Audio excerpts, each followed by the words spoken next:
সকলোকে মোৰ পাকঘৰলৈ স্বাগতম জনালো। আহকচোন আজি মই নাৰিকলৰ লাৰু বনাইছো। এয়া মই প্ৰথমতে নাৰিকল ৰুকাই লৈছো। এয়া নাৰিকল এটাত এবাটি চেনি দিছো। এয়া এক বাটি চেনি দিছো।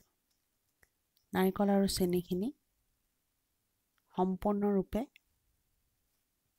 চামুচ দি মাখি লৈছো। তাৰপিছতে গেছটো অন কৰি এয়া নাৰিকলখিনি চেনিৰ সৈতে ভাজিছো। গেছটো খালি কমাই লৈছো নহলে ৰঙচুৱা হৈ যাব।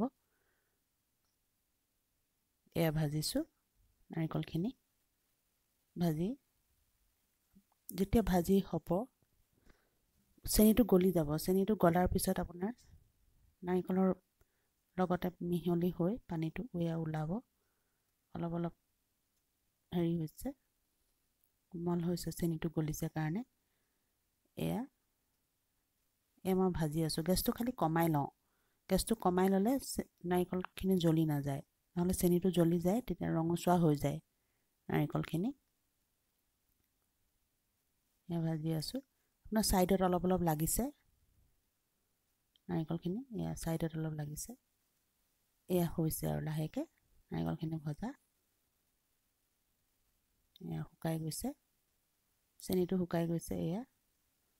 এতিয়া এয়া নাৰিকল লাৰু বনাইছো। গৰমে নাৰিকল লাৰুটো বনাব লগা হয়।